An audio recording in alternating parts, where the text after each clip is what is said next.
Masih mengenai kabar kedatangan WNI dan WNA yang dievakuasi dari Ukraina, Tribuners, kabarnya sebanyak 12 dari 83 warga negara Indonesia yang dievakuasi dari Ukraina didapati positif COVID-19. Sebagaimana diketahui, sebanyak 83 WNI dievakuasi dari Ukraina menggunakan maskapai Garuda Indonesia pada Kamis 3 Maret petang. Namun Menteri Luar Negeri Retno Marsudi mengatakan ternyata ada 12 dari 83 rombongan yang positif COVID-19.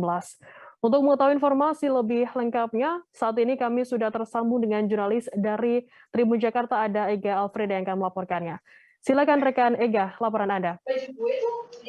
Baik, terima kasih rekan Firda. Dapat dilaporkan dari Terminal 2F Bandara Soekarno-Hatta pada hari Kamis tanggal 3 Maret 2022 bahwa terdapat 83 orang yang diungsikan dan dievakuasi dari Ukraina menuju Terminal 2F Bandara Soekarno-Hatta pada kemarin petang menggunakan pesawat Garuda Indonesia. Dari data yang didapatkan tribunjakarta.com, 83 orang itu, 80 orangnya diantaranya adalah warga negara Indonesia dan juga 3 orangnya lagi merupakan warga negara asing asal Ukraina yang ternyata memiliki hubungan keluarga dan juga hubungan suami istri dari 80 WNI tersebut.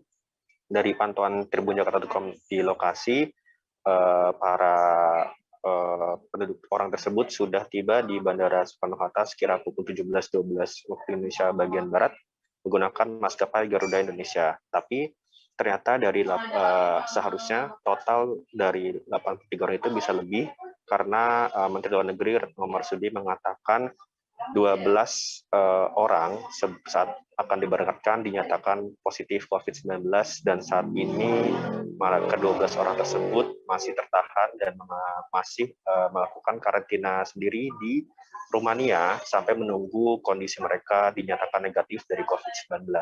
Namun ternyata dari 12 orang tersebut ada 2 orang lagi yang di luar 12 orang tersebut yang akhirnya memutuskan untuk tidak ikut pulang ke Indonesia karena harus menunggu dan merawat anaknya yang positif COVID-19. Anaknya tersebut termasuk dari 12 orang yang dinyatakan COVID-19. Jadi total ada 14 warga negara Indonesia yang belum dipulangkan dan belum berhasil diungsikan balik ke Indonesia karena tertahan positif COVID-19.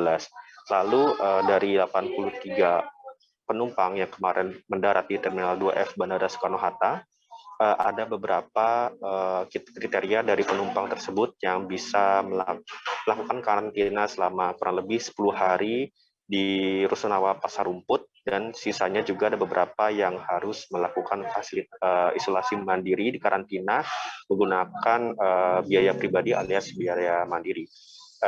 Eksekutif General Manager IGM PT Angkasa Pura II Agus Haryadi mengatakan beberapa kriteria yang bisa mendapatkan fasilitas karantina secara gratis di Rusunawa Pasar Rumput Jakarta Pusat adalah ada 3 kategori. Yang pertama itu adalah PMI atau pekerja migran Indonesia, kedua adalah orang yang berdinas, ketiga adalah pelajar. Mereka bisa melakukan karantina secara gratis di Rusunawa Pasar Rumput. Kemudian ada 25 lagi diantaranya yang wajib melakukan fasilitas menggunakan dana pribadi, yaitu ada di hotel-hotel sekitar Bandara Soekarno-Hatta dan juga di sekitaran Jakarta. Ke-25 warga tersebut yang melakukan karantina secara mandiri itu biasanya menurut Agus kebanyakan adalah pebisnis, wisatawan, dan juga orang yang kebetulan berlibur dan melewati Ukraina. Lalu sisanya bisa melakukan menggunakan fasilitas yang telah disediakan pemerintah setempat, yaitu di Rusunawa Pasar Rumput.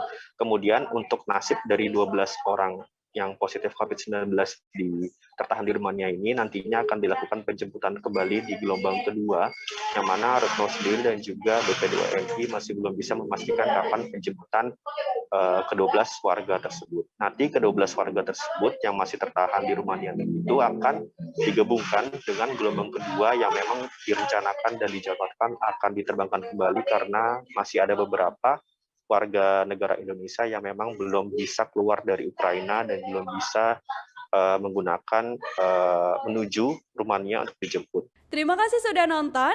Jangan lupa like, subscribe, dan share ya.